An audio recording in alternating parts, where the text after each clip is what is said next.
Hey everyone, it's Vicki Howell here to show you how to do the mini floret stitch when it's called for in an assigned pooling project like this one. This is one that's originally for the July 2023 YarnYAY box, but you can use this for any assigned pooling project in any yarn. You just might have to modify it slightly, and I'll show you what I mean by that. So I'll show you, for this tutorial, I'm going to show you how to work them on the wrong side and the right side and then the wrong side.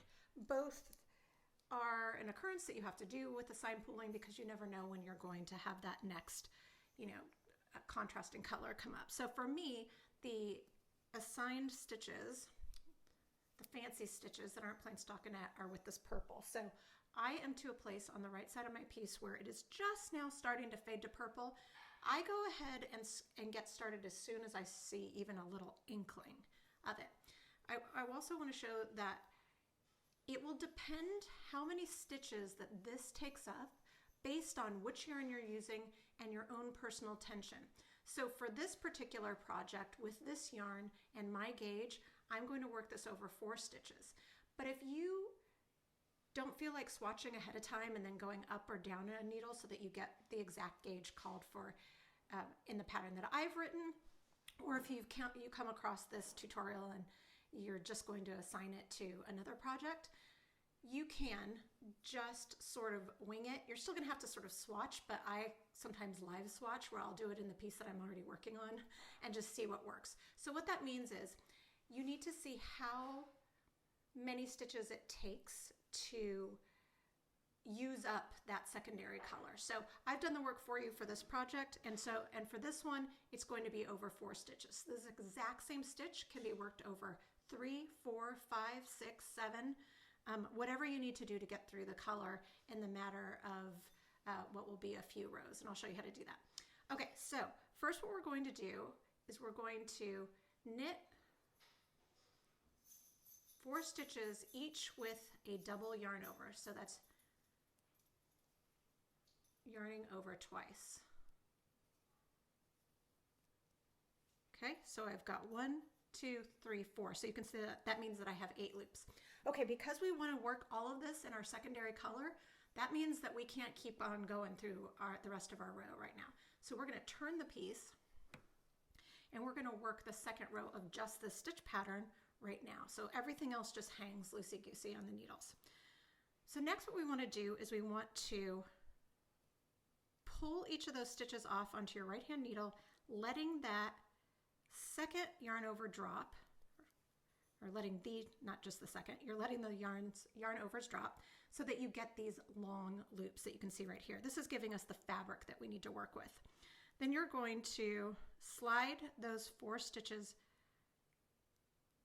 back onto your left hand needle, and we're going to continue working on the wrong side right now. So from here you want to insert your needle knitwise through all 4 of those loops.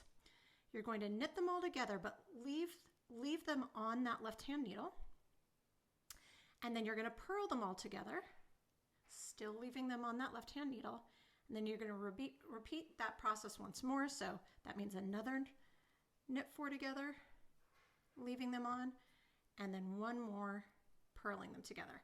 What that's doing is decreasing 4 stitches over here and increasing 4 over here. We let it drop so that you don't change the amount of stitches that you have.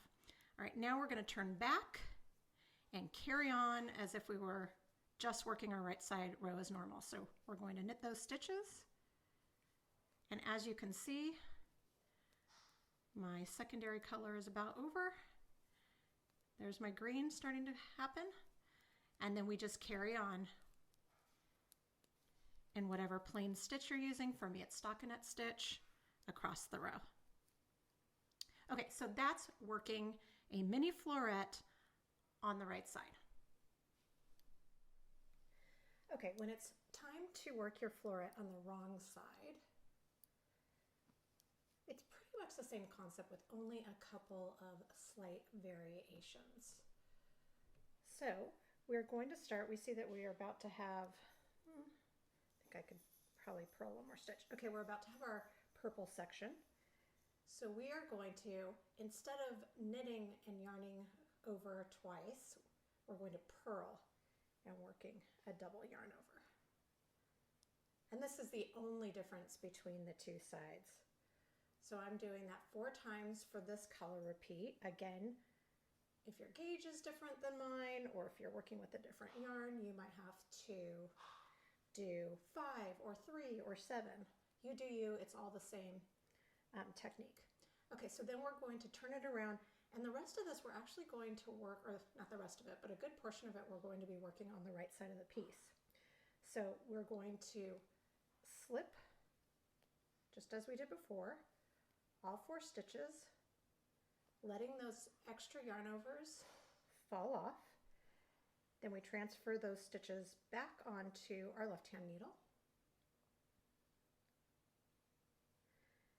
And then, just as we did before, we're going to, on the knit 1,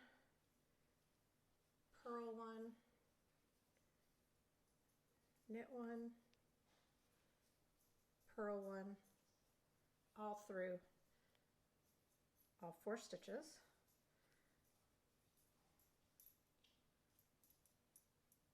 So that we are decreasing and increasing at the same time. Now we're going to go back to our wrong side and carry on with the rest of our row. So since we are on a wrong side, this will be a purl all the way to the end until we get to our increase per usual. And that's that. It looks the same effect, just a very slight difference at the beginning. Super simple and so much fun. Okay, if you have any questions about either the right side or the wrong side, working these little mini florets with the assigned pooling technique, please just post them in the comment section, or you can always email us at support@yarnyay.com. Thanks a lot.